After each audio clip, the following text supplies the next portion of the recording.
안녕하십니까, 김성구입니다. 오늘은 무엇이 불교인가, 그리고 무엇이 불교가 아닌가라는 시리즈 강의 제5부 가운데 8번째 강의를 하려고 합니다. 8번째 강의의 제목은 이성의 한계인데 내용은 설명을 드리면서 여러분들이 이해하실 수 있으니까 바로 강의를 시작하겠습니다.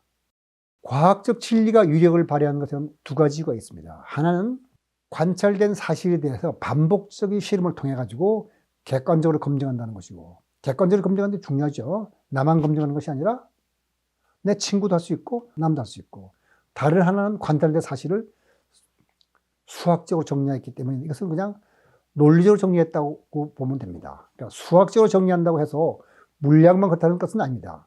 다윈의 진화론처럼 관찰된 자료를 논리적으로 분석하고 귀납적 추리를 올바르게 하는 것도 결국 수학적으로 정리한 것에 해당합니다.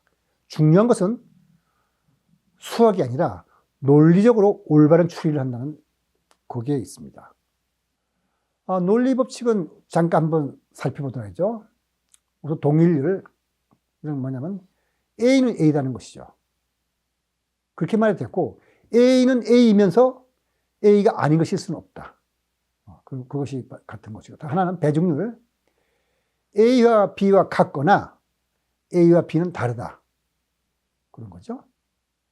추이라는 것은 A와 B와 이런 관계가 있고 B와 C가 저런 관계가 있고, 그렇다면 A와 C도 이런 관계가 있다. 무슨 말이냐면 이퀄이라고 합니다. A와 B가 같고 B와 C가 같으면 A와 C 같다. 이렇게 말해도 되고, 또 여기에 이렇게 꼬리표를 크다고 보죠. A가 B보다 크고 B가 C보다 크면 A가 C보다 크다. 이런 거죠. 이게 논리입니다. 그러니까 논리 법칙은 우리 인간의 사물의 옳고 그름을 판단하는 기준으로서 여기에 어떤 잘못이 있는 것 같지 않습니다. 적어도 우리 생각에는 논리에 맞으면 맞는 것처럼 보여요. 그리고 이런 논리를 바탕으로 한 인간 이성적 사회에서 결정체는 수학입니다. 그러니까 수학은 증명할 필요가 없이 자명하다고 여기는 공리를 바탕으로 논리 법칙에 맞게 증명된 정리들로 이루어집니다. 참고로 공리가 뭔가를 한번 쉬운 걸 제가 갖고 왔는데, 유클리드 기하의 공리를 갖고 오죠. 두 점이 줬을 때 그 두 점을 통과하는 직선을 굴 수 있다. 증명할 필요 없이 그럴듯하잖아요. 그죠? 임의의 선분을 직선 연장수, 여기 선분이 있으면 이렇게 연장시켜서 크게 만들 수 있다. 그것도 그럴듯하네요. 한 점을 중심으로 임의의 반경을 원을 그릴 수 있다. 이것도 그렇답니다. 그리고 모든 직각은 서로 똑같다. 여기에서 이런 직각이나 여기에 있는 직각이나 여기에 있는 직각이 나갔다. 이건 증명할 필요 없이 받아들이지 않습니다. 그 다음에 임의 두 직선이 교차할 때, 교차하게 되면은 이 교차되는 각의 내각의 합이 두 직각보다 작을 때 두 직선 계속 연장하면, 그러니까 작단 말은 이렇게 될 때죠. 그러면 계속 연장하면 두 각의 합이 직각보다 작은 쪽에서 교차한다. 평행선의 공리입니다. 이렇게 했을 때 이렇게 지나간 직선이 내각의 합이 똑같으면 영원히 교차하지 않겠죠. 이 5가지가 그냥 증명 없이 받아들일 수 있을 것 같은데, 수학자들은 오랫동안 이 5번째 공리를 제공이라고 그러는데, 이 평행선 공리라는 이것이 과연 필요한지 아닌지 대해서 고민하다가 그걸 버리고 공리를 다르게 만든 사람이 있어요. 그 사람들은 새로운 기하를 만들었으니까, 공리라는 것은 받아들이고 안 받아들이고는 우리 마음이 그냥 정한 것이, 버리고 다른 공리를 넣어서 다른 수학을 만들 수 있습니다. 근데 공리가 옳다는 거 어떻게 알죠? 수학의 공리는 그것이 진리라는 하나의 가정이죠. 하나의 믿음입니다.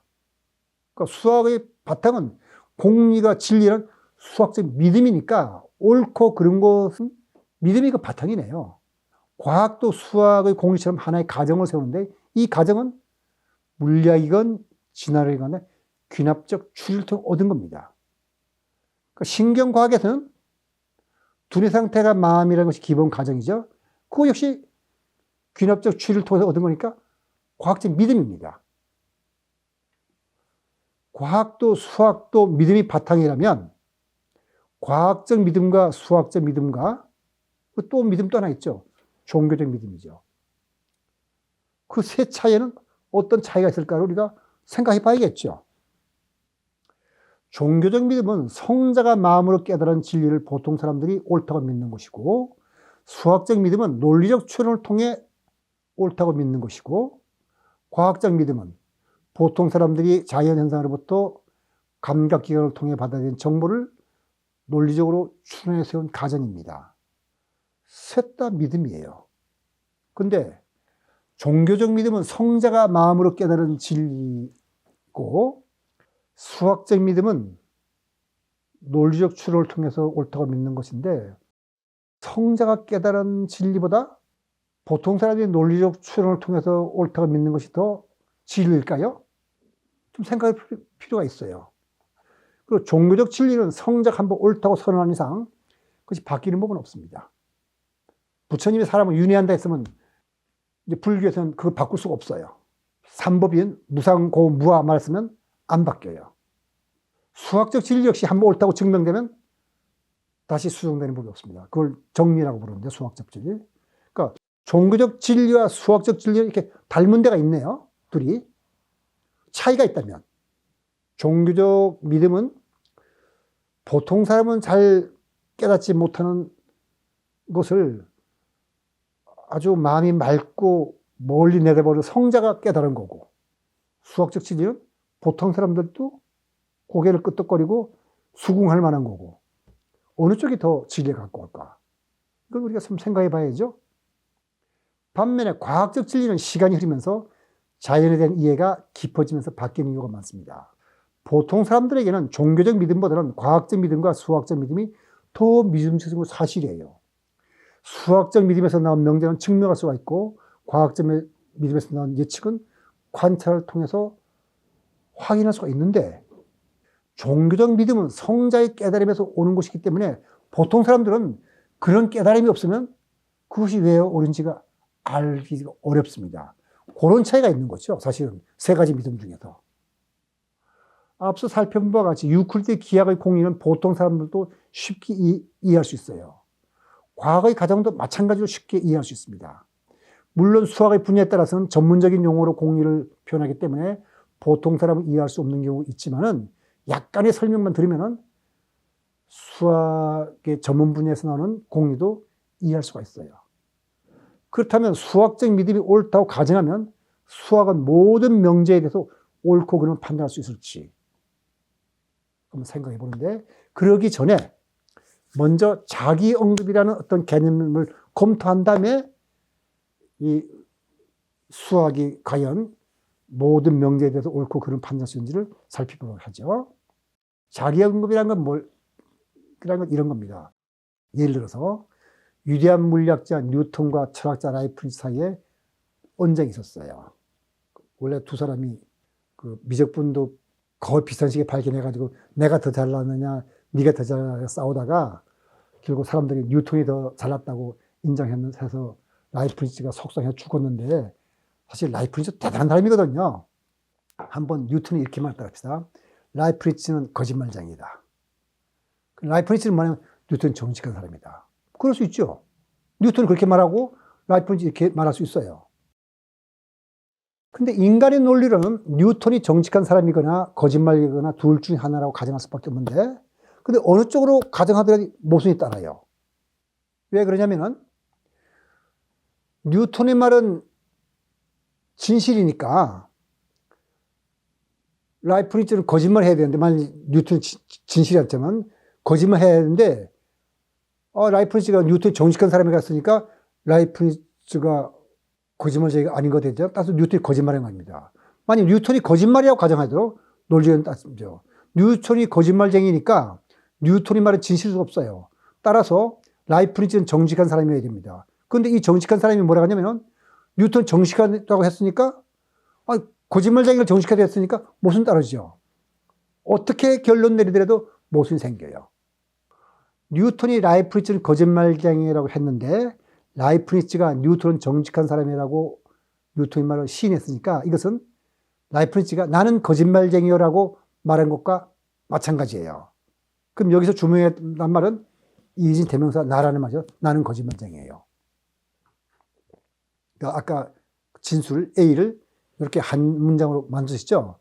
여기서 나라는 말 대신에 그, 너 혹은 갑이라는 말로 바꿨으면 아무 문제가 있지 않은데 그는 거짓말쟁이라는 말에 물리적인 모순이 있을 수 없어요. 그런데 나는 거짓말쟁이라는 말에는 모순이 있죠. 거짓말쟁이니까 이 사람 말이 거짓말일 테니까 정직한 사람이 되거든요. 근데 정직한 사람이라면 거짓말하면 안 되잖아요. 이래도 모순, 저래도 모순. 이걸 자기언급이라고 합니다.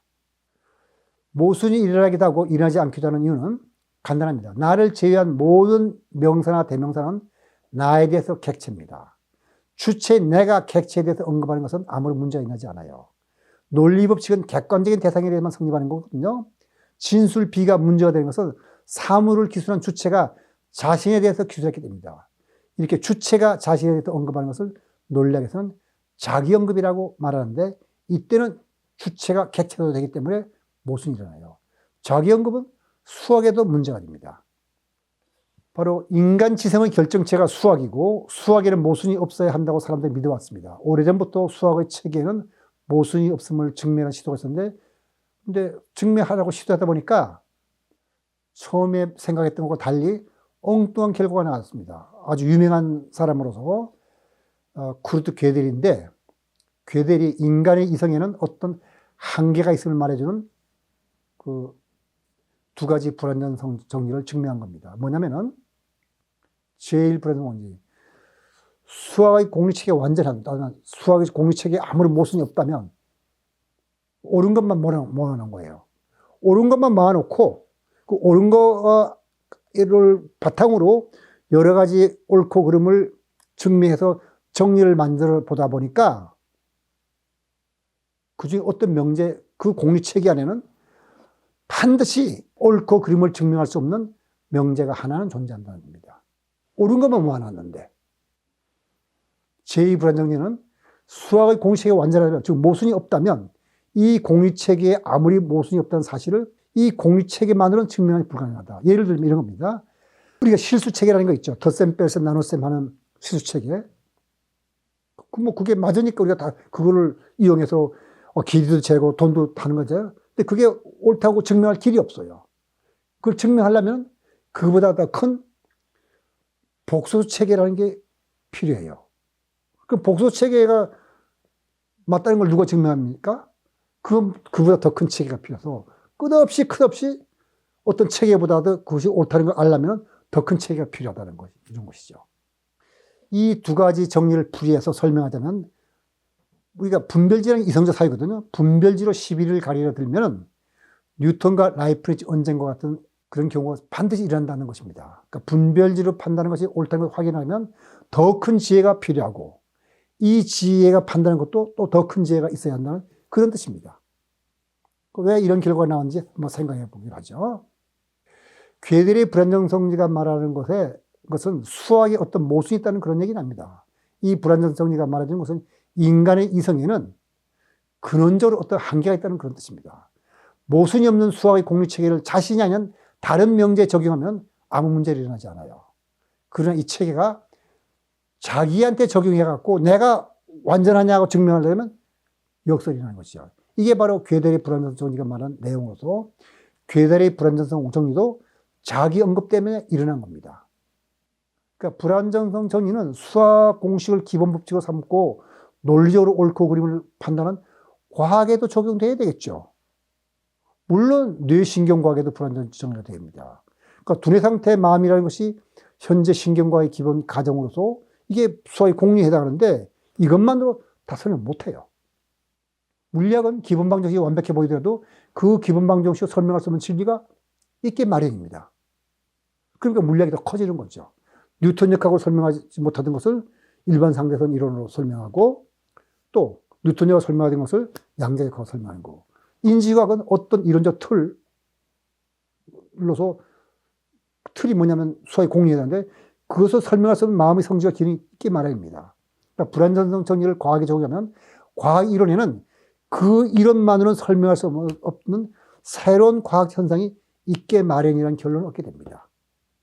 유클리드 기하학에서 5번째 공리를 다른 것으로 바꾸면 공명 기하학이라는 훌륭한 수학이 탄생하거든요. 그렇다면 두뇌 상태 마음이라는 이 신경과학적 믿음을 다른 것으로 바꾸면 윤회나 유체이탈을 자연스럽게 수용할 수 있는 마음의 과학이 탄생할 수도 있을지도 몰라요. 물론 그 탄생한 다음에 나와야 되겠지만은 적어도 이안 스티븐슨의 물음처럼 이안 스티븐이 수집한 사례를 함대로 설명할 수 있는 개념을 찾으려면 두뇌 상태가 마음이라는 믿음에서 벗어나야 됩니다.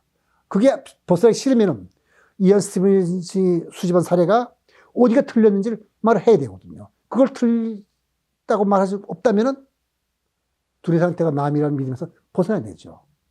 어쨌든 제 생각에는 조만간 초상 현상 중에는 일부는 과학이 인정하게 될 것이라 믿습니다. 왜냐하면 그런 사람이 자꾸 발견되니까요.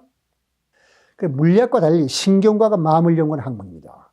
신경의 활동을 통해 마음을 설명한다고 하지만 그것으로 의식을 본질을 알아내는 것은 불가능합니다. 왜냐하면 신경계처럼 복잡한 시스템에는 구성 요소는 없던 어떤 현상이 전체 구조에 창발되기 때문에 그렇습니다. 신경과학도 결국은 관찰자가 자기 자신을 관찰하는 거죠. 마음이 마음을 보는 거잖아요. 그건 주로 자기 언급에 해당하거든요. 그래서 문제가 생기죠. 근데 일찍부터 그 사실을 지적한 사람이 있습니다. 누구냐면 물리학자 막스 프랑크인데 양자의 개념을 처음으로 도입한 사람이에요. 이런 말을 한 적이 있어요. 과학은 자연의 궁극적인 신비를 결국 풀지 못할 것이다. 자연을 탐구하다 보면 자연의 일부인 자기 자신을 탐구할 때가 반드시 오겠네요. 그러니까 탐구하는 사람이 자기를 보니까 자기 언급을 하게 되는 거죠. 따라서 논리로 설명할 수 없는 현상을 마주하게 될 것이라는 그런 뜻입니다. 윤회와 유체이탈을 마주한 현재 신경과학이 바로 윤회나 유체이라는 것이 우리의 인간의 정신이 어떻게 되는 거잖아요. 그런 현상을 일으키는 거잖아요. 따라서 정신이 연구할 때는 자기 언급을 하는 거에 해당하니까 설명할 수 없는 어떤 현상이 있게 마련이니까 아마도 언젠가 두뇌 상태가 마음이라는 데서부터 벗어날 때가 올 겁니다.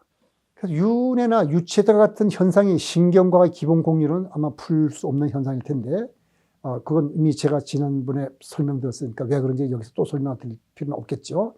임사체험과 전생을 기억하는 사례가 더 많이 쌓이면 그때 정통과학계에서도 의식이 두뇌를 따라 활동한다는 것을 과학적 자료로 받아들이게 될 겁니다. 그리고 그때 새로운 정신이 과학이 탄생하게 될 거죠. 그때는 정신이냐 물질이냐 이런 것들을 설명하는 개념이 지금과는 다를 겁니다. 오늘 강의는 여기서 마치고 다음 구강에서는 인식의 한계에 대해서 살펴볼 예정입니다. 오늘 강의 여기서 마치겠습니다.